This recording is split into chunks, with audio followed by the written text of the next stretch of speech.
Do you want to see some cringy photos from like 2010 that I took? Well, take a seat then.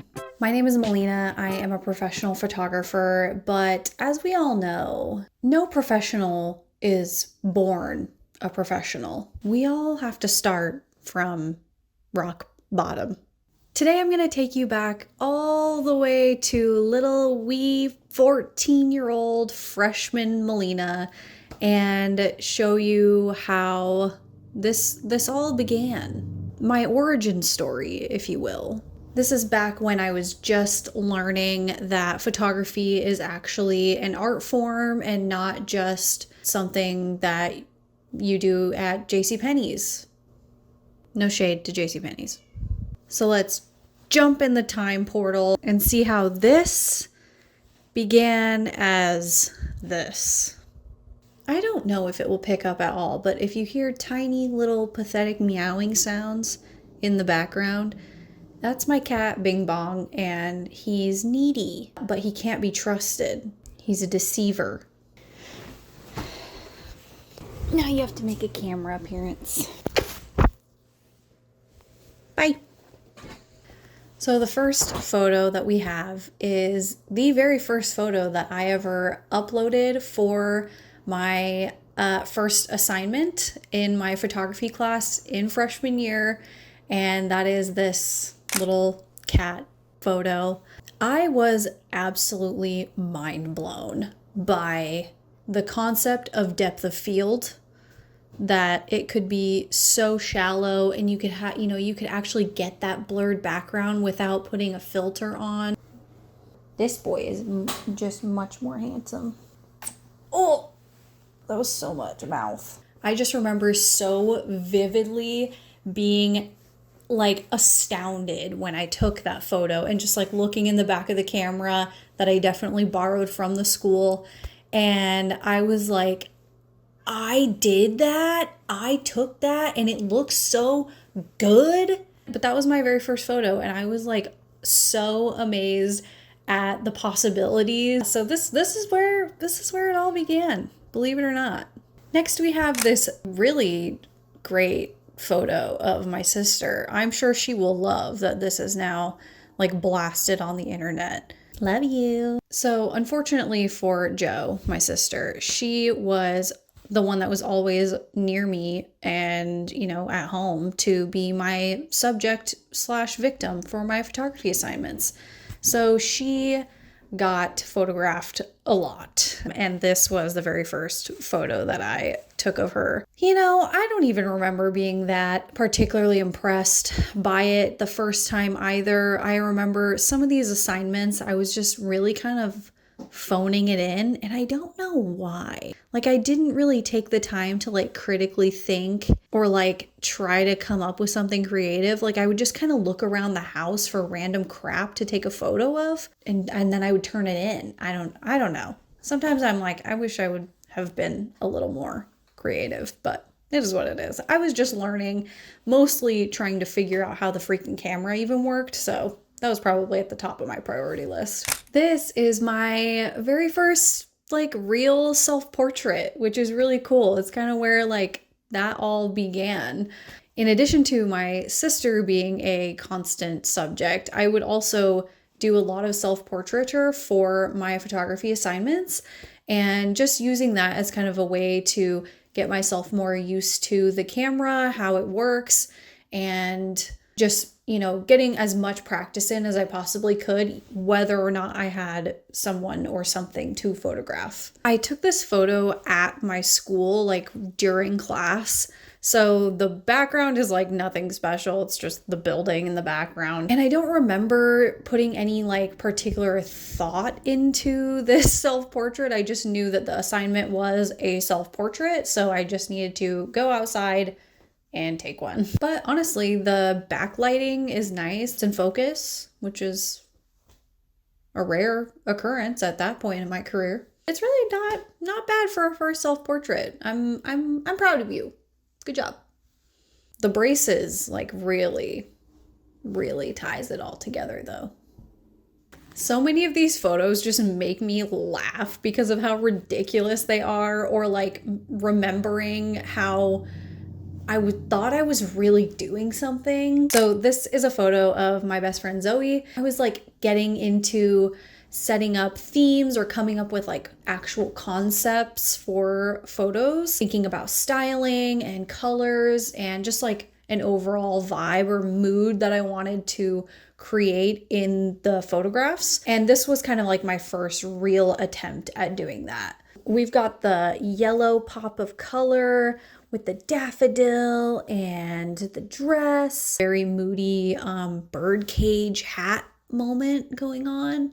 Did Tumblr do this to us? Was it Tumblr where like everything grungy? Yes, it was Tumblr. You know what? I just answered my own question. It's fine. We were all obsessed with like this rundown barn look. And luckily for me, this rundown barn by Zoe's neighborhood had an abandoned gross couch in the field. How could this get any better? Probably should have gotten like a tetanus shot after that, but everyone's fine. So, you know, you live in whatever. This is another photo that just like makes me giggle because it's so ridiculous. And we're not done with ridiculous photos after this one either. So according to the description of this photo on Flickr, it was a challenge, like a weekly assignment challenge that was based around like a superpower. And I do remember in high school, me and my sister and my mom watched a lot of that show, Ghost Whisperer. So this probably derived from that, was heavily influenced by that show. This was a portrait of me talking to my ghost sister. And that was when I had learned about like, you know, Photoshop and compositing. This was kind of the Photoshop learning era. We know how to use the camera now. Now we're learning how to edit the photos. So there's a lot of really funny, ridiculous, like badly composited photos from this era. And apparently I just had a thing for like floating people in pictures. I was trying to do this quite a bit. I think this had to do with me beginning to follow a photographer named Brooke Shaden. She's kind of like a surrealist photographer, self-portrait artist. And I do remember her doing some of these kind of floaty people photos, and I really wanted to try to emulate that and create something like that for myself. So I dragged Zoe again out into the woods and told her to bring, you know, all of her homecoming and prom dresses. And we did this.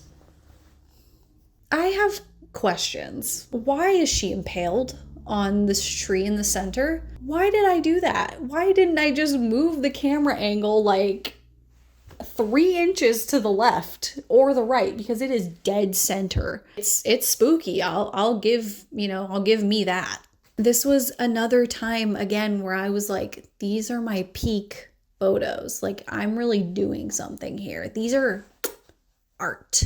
There's also been so many times where I have talked about or considered going back to this concept and like redoing it with my skills that I have now. Let me know in the comments if you think I should redeem myself in this way. Here we have again my sister Jo, some more practice with her for portraiture. I remember these are from before I had my first ever like real senior photo shoot for someone else. I just wanted to get out and practice like posing and lighting and just kind of like direction and that kind of thing. So I did these with my sister to kind of just practice. All these photos that I'm sharing with you, I do remember being very happy with them afterwards and being like, thinking that I'm making a lot of progress, and I was. This photo looks drastically different than this one. So it was really fun, even in the moment, realizing how far I had come since I had first started my photography classes and where I was now leading up to my first like real couple of senior photo sessions for other people. That leads us to these two photos right here from my first couple of photo shoots that were not assignments. They were actually for people that were expecting good photos. And I remember being insanely proud of these and also insanely intimidated in the beginning by those photo shoots. I just remember trying to completely fake it till I make it. I had no freaking idea what I was doing except for that little bit of practice that I had done with my sister beforehand. And just like being so nervous, so scared that no pictures would come out, that like everything would suck. And I would just have to tell them like, you don't have any senior photos, or at least not for me. And being so happily surprised at myself at the end when I went and looked through them and was actually really happy with how they turned out. And I think I remember the people that I took them for were also pretty happy with them as well. So that was really good. That was a great experience for me. I think that was actually the summer before I went off to college. This is what just like showed such a significant improvement for me in my like photography career, that I was like, okay, I do feel like I'm ready, and I do feel like I am, you know, worthy of going to school for this and, you know, continuing my education in a professional way. So yeah, this is where that kind of began. And I always loved portraiture, and I just kind of stuck, you can see I stuck with that a lot throughout school, and I do it now professionally. So it's really cool to see, you know, how everything kind of began and where I ended up being now. So high school me would be so proud of me, I think. Proud of us. I think she's fucking stoked, honestly. Thank you so much for coming on this little tour through time with me through my high school portfolio. I hope maybe this will encourage, you know, some high schoolers, or even if you're just new to photography, to keep practicing, experiment. It takes years of hard work and practice and trial and error. And there's so many resources now, even more so than I had then. Just the fact that you would be watching this on YouTube right now, you already have, or, you know that you have access to so much knowledge for free. You should 100% take advantage of that. Thanks for letting me share that with you. If you liked this video, please hit the like button. Leave a comment if you think I should maybe do this type of video again, but going through just my self-portraits, since that's kind of like a big thing for me right now. If you haven't seen, I do a monthly self-portrait. I started in January, but I've also taken so many self-portraits throughout high school and college that I kind of want to compile them all together and like see from that very first one all the way the progression until now. I think that would be really cool. So let me know if you want to see something like that, and make sure to hit the subscribe button so that if you do want to see that, you don't miss it. All right, do something creative this week. I'll see you in the next one. Bye.